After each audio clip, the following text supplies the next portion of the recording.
A blindfold covered her eyes. Anne Boleyn knelt in the straw, arranging her skirts one final time. The French swordsman she'd never see approached from behind. At 35 years old, she was about to lose her head for crimes she never committed. 3 years earlier, she'd been the most powerful woman in England. Now, just another corpse waiting to happen. But here's what they don't tell you about Anne Boleyn's story. It wasn't supposed to end this way. And the woman who watched it all unfold from the shadows? Her own sister Mary, the one person who knew exactly how dangerous loving a king could be. Let me ask you something. If you had to choose between dying for refusing a king or living as his plaything, which would you pick? Because for Anne and Mary Boleyn, born around the year 1500 inches, a modest noble family, those were the only options on the table. Their father, Thomas, wasn't royalty. He was an ambitious diplomat who understood one brutal truth: daughters were currency, and in the court of Henry VIII, that currency bought you either power or a grave. The sisters couldn't have been more different. Mary, the elder, was conventional, beautiful, compliant. Anne, she was the problem child, precocious, forward, dangerously intelligent. When their father secured Anne a position at the court of Archduchess Margaret of Austria around 1513, it was like sending a talented actress straight to Hollywood. This wasn't just any finishing school, it was the finishing school, where Europe's most powerful women learned to manipulate the game of power. And Anne? She was a natural student. Meanwhile, Mary stayed home doing embroidery, learning to be, well, acceptable.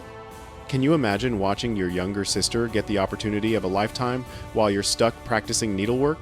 The resentment must have been suffocating. But Mary's chance came in 1514, when both sisters were chosen to serve Henry VIII's sister, who was marrying the King of France. Anne stayed behind initially, still at Margaret's court. So Mary went alone to France. And that's where everything started going wrong. The French king, Louis XII, died within 3 months of the wedding. His cousin, Francois, took the throne, and Francois was exactly like Henry VIII, a notorious womanizer who saw women as objects for his amusement. Mary, the famous beauty, caught his attention immediately. What happened next? Mary disappeared from all historical records for 5 years. 5 years. Some historians believe she was sent away to a noble house in France, hidden from sight while her reputation could be scrubbed clean. Because when you're ruined at 15 or 16, your family needs time to make everyone forget. Here's the thing nobody tells you about medieval court life. The moral code was a performance. Publicly, everything was chivalry and romance and Christian virtue. Privately, it was a hunting ground. Young women, ambitious men, liaisons everywhere, and the king had first pick of everyone.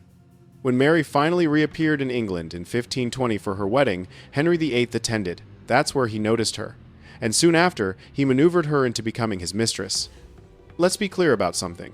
Mary didn't have a choice. When a king decides he wants you, what are you going to do? Say no? He'll banish you, destroy your husband's career, ruin your entire family. You have zero power. He has all of it. So Mary became the king's mistress, possibly even bore him a child, and the entire court looked right through her. She was invisible, just another woman the king was using. But then Anne came home from France in 1522. 7 years of European sophistication, artistic cultivation, exposure to powerful women who actually wielded influence. She walked into Henry's court like a comet.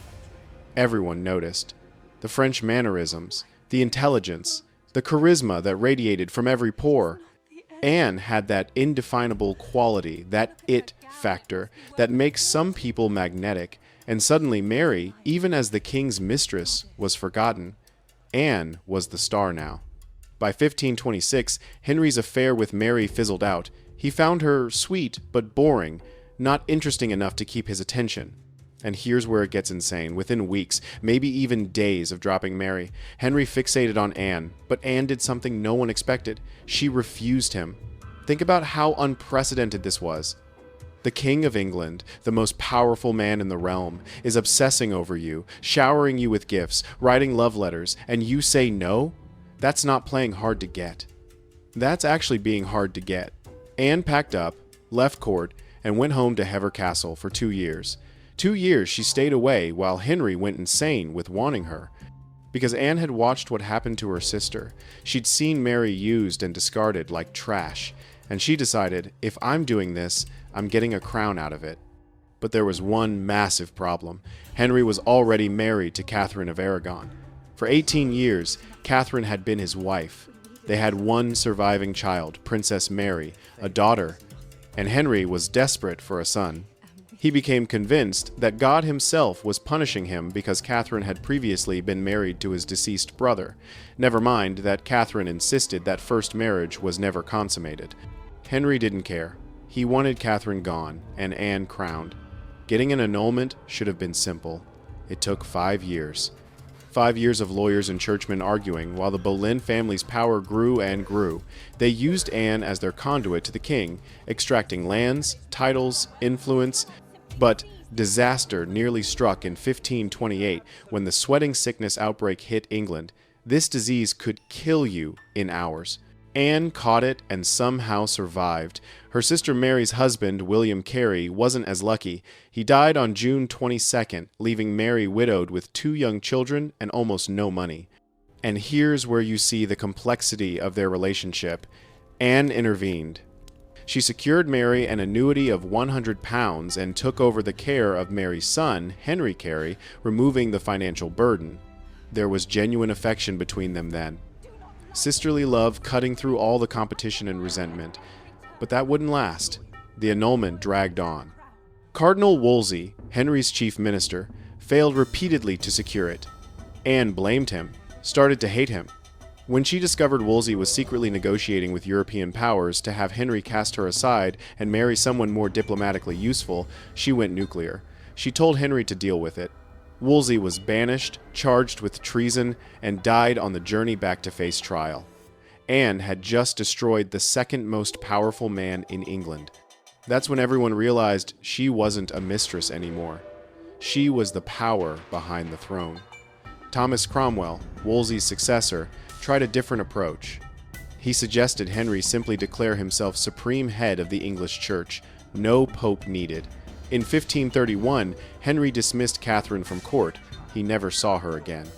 And in January 1533, Henry and Anne were secretly married. So secretly, we're not even completely sure of the exact date. January 25th, probably, at Whitehall, with just a handful of witnesses. And here's the kicker, Henry was technically still married to Catherine. He was a bigamist. They rushed the wedding through because Anne was already pregnant. Henry had banished his wife of 20 years, broken with the Catholic Church, and enraged half of England, all for Anne, all for the sons she'd give him. In June 1533, Anne's coronation was the most lavish spectacle England had ever seen. 4 days of pageants, celebrations, feasting, thousands watching. Anne carried through streets in a litter while plays performed in her honor. She must have felt untouchable, the second most important person in the world. Henry was utterly in love with her, not an arranged marriage for politics, but genuine obsession. The public despised her. They saw her as usurping beloved Queen Catherine, and when Mary returned to court as one of Anne's ladies-in-waiting, she bore the brunt of that hatred. She wrote later, "I saw that all the world did set so little by me. Everyone expected Anne would give Henry his son. In September 1533, Anne went into labor. The baby was healthy, strong. But it was a girl, the future, Elizabeth I. The birth of Elizabeth was a catastrophe. Henry had been absolutely convinced it was a boy. To him, this was an omen. It made a mockery of everything, the annulment, the break with Rome, the destruction of his first marriage. The moment that baby was declared female, Anne's death sentence began. Their marriage turned toxic. Henry blamed Anne for failing to produce a son.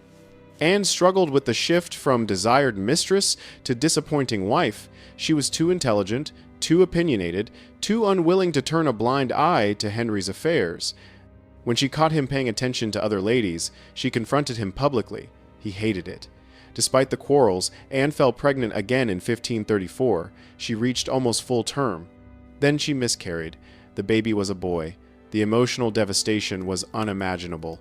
Henry was beside himself. The pattern was repeating the same failed pregnancies and miscarriages that had plagued Catherine of Aragon, and every time a pregnancy failed, Henry loved Anne a little less. Then came the final betrayal. In late summer 1534, just weeks after Anne's miscarriage, Mary reappeared at court, clearly pregnant. She'd secretly remarried a man named William Stafford, with no title, no fortune. Nothing. Something incomprehensible had happened. Mary had married for love. In that era, women didn't marry for love. They married for security, money, family advancement.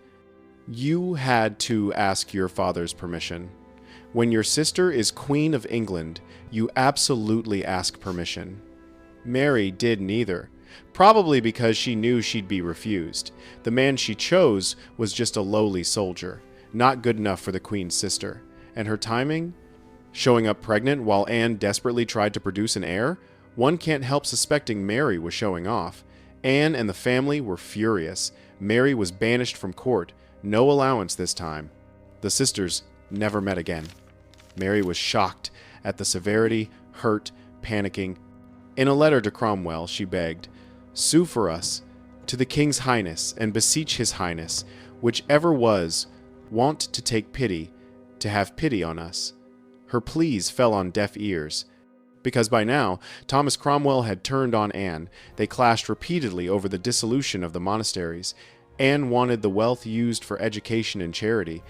Cromwell wanted it for Henry's coffers and his own pockets. When Anne had her preacher deliver a sermon comparing Cromwell's handling of monastery wealth to corruption, Cromwell realized, this is you or me. And Anne made a fatal mistake making this powerful enemy, because if Cromwell wanted to bring her down, he could. In early 1536, Anne celebrated Catherine of Aragon's death. Within weeks, she had another miscarriage. It was her last chance. Just months later, on the 2nd of May 1536, Anne was arrested for treason and taken to the Tower of London. Her fall was sudden and brutal. After nearly a decade of Henry's obsessive pursuit, after 3 years as queen, Anne faced execution. Henry had lost interest, lost faith. He'd fixated on a new lady, Jane Seymour, sweet and gentle and retiring, the opposite of Anne. And there was one man with the power to dispatch a queen permanently. Thomas Cromwell devised a conspiracy. He secured confessions from Anne's chamber ladies, accusing her of adultery with 5 men, including her own brother George. Every single one of those men was Cromwell's enemy. He was killing multiple birds with one stone. By claiming incest, it made Henry look less culpable. If Anne was so vicious and disgusting she'd sleep with her brother, that wasn't Henry's fault. That was something wrong with her. Cromwell whispered poison in Henry's ear, and Henry became genuinely convinced Anne had been sleeping with hundreds of men. When would she have had time while surrounded by people constantly and never even sleeping alone? The logistics made no sense. But logic doesn't matter when you want someone dead. Anne was arrested May 2nd. 5 men joined her in the Tower. She knew she was never leaving. In those first days, she underwent some kind of breakdown, distraught, incoherent ramblings. Cromwell used everything she said against her. At one point, she put her hands around her neck and said, "I have such a little neck." But toward the end, her bravery returned. The first trials on May 12 condemned 3 courtiers and a musician to death for adultery with the Queen. 3 days later, Anne and George faced trial. The indictment accused Anne of despising her marriage and following daily her frail and carnal lust. Her uncle, the Duke of Norfolk, presided. Her family couldn't help her now. In Tudor courts, accusation meant guilt unless you proved innocence. The only man to confess was the only man low-born enough to be legally tortured. The others, none of them could be tortured. All went to their graves swearing innocence. It was gossip and rumors woven into fabricated charges. The verdict was predetermined. On the 19th of May, 1536, Anne Boleyn was executed. Henry granted her one mercy, a French swordsman instead of an axe. Cleaner, swifter, one last favor. She knelt in straw, arranged her skirts, and when she briefly turned toward the swordsman's voice, he struck. One clean stroke. Her head separated from her body. She was 35 years old. Days before the execution, Henry had his marriage to Anne annulled. Elizabeth was declared illegitimate. He was making absolutely sure, clearing the path for Jane Seymour's offspring. The grounds? His previous relationship with Anne's sister Mary created first-degree affinity that invalidated his marriage to Anne. The very affair that started everything now erased everything. Anne was buried in the Tower of London chapel. Henry married Jane Seymour 11 days later. She finally gave him his son Edward, born October 1537. Jane died soon after. Henry married 3 more times but had no more children. He died in 1547. Mary lived in obscurity. After their father died in 1539, she inherited the Boleyn estate and became wealthy. There's no proof she ever reconciled with her shattered family, no record of what she thought about her sister's execution. She knew to keep a low profile. While both her siblings were executed in public disgrace, Mary stayed out of it entirely. Perhaps she was smarter than anyone gave her credit for. Mary died the 19th of July, 1543, of natural causes in a loving marriage.